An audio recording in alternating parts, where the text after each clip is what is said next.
What kind of advice do you have for people who just have not made it to the level of success that they want to get to yet, but they're just working their butt trying to get there, and they're just not seeing the results that they... There's so many answers that come through my head, and I want to be concise and give some clear things.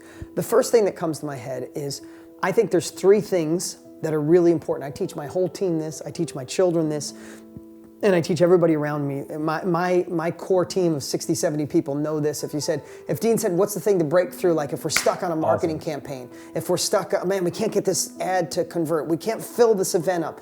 They know I'll go to 3 things. Are you hungry? Are you focused? And are you measuring your results? Because if you're not hungry, someone else is hungrier than you, right? And hunger, where does hunger come from? Like, hunger comes from using whatever it is inside of us that drives us. When I was broke and wanted more, you know what drove me? I watched my parents split when I was 3, and my dad didn't have the money to support us. So I watched my mom work 3 jobs to make nothing. Come home, hands hurt, back hurt, cleaning houses, just odd jobs. So my hunger came from, I remember being 10 years old, man. I'm not making that up, saying I'm getting rich someday so I can retire her. I don't know how or when. I didn't know but I knew I was hungry to stop my mom from doing all this. Right? When I first launched my company, I was hungry. Well, in the truth, I was hungry to prove my dad wrong, who said, you'll never make it on your own. I was hungry to change that. Right? So not that you always want to run away from pain, but in life, what do? We run away from pain or we run towards pleasure.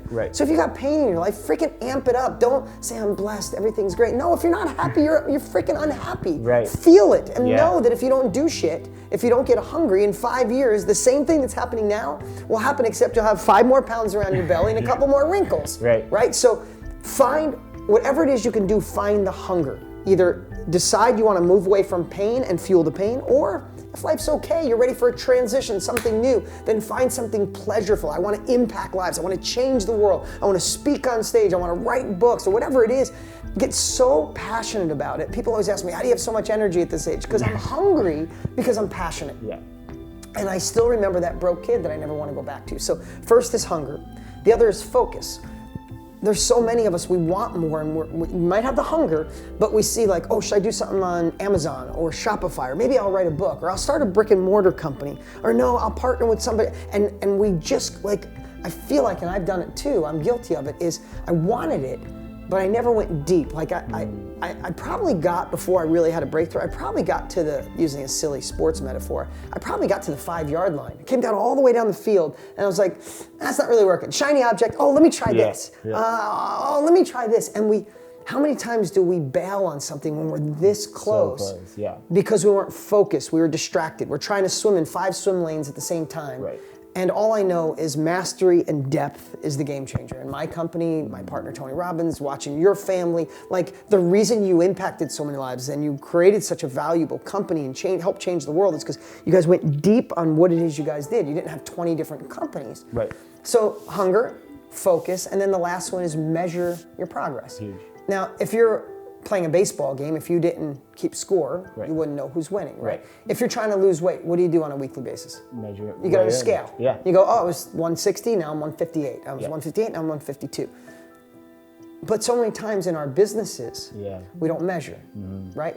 Relationships, if we're newly married, been together for 3 years, the best relationship in my life. I measure all the time. Like if I walk home, if I come home from a long day and I'm on my phone before I look up and say hi, and I could see that made her a little sad, I measure that and go, I'm never gonna be looking at my phone when I come home because my wife deserves eye-to-eye contact, right? I measure that, but a lot of people don't. As simple as that sounds in business, you try something and it doesn't work, you go, damn, it just doesn't work.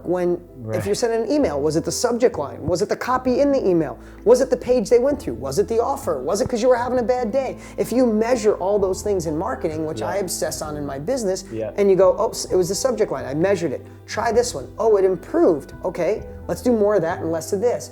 But I'll see so many people that could have hunger, focus, but they don't measure, so it's kind of like running on a treadmill and you want to get someplace and you just turn the treadmill up. You're running faster, but you're still not getting anywhere. So I would say, I'm going to add a 4th thing. Try to find your hunger on a whole nother level. Social media has made success look too easy. It's harder than you think, but still 10 times, like worth it 10 times more than it ever was. So find your hunger. Get really hungry. get focused, measure. And then the fourth thing, and the most important, is learn from somebody who's already been there. Yeah. Right? Course. Like there's so many, and I don't want to try to think I'm like making fun of people or dogging people, but today an influencer is someone who has a Lambo and 1 million followers on Instagram. Right. Doesn't mean that they went through the muck, doesn't mean they did what they're teaching, just means that they have eyeballs. Yeah. And a lot of times we're watching that, admiring that, envying that, and we're listening to them, but what they're teaching is not actually the vehicle to get them there. Go find the guy down the street who's a millionaire because he did real estate or fixed cars or did hair or whatever. Like, find the knowledge from someone who's already done it. Yeah. And start off where they left off. Yeah. I am a master. I mean, I've been to over 300 days of masterminds in my life. I've spent over $1 million on conducting or being a part of them. Like, man, when you want to learn something, just find somebody who's been there. Yeah, totally.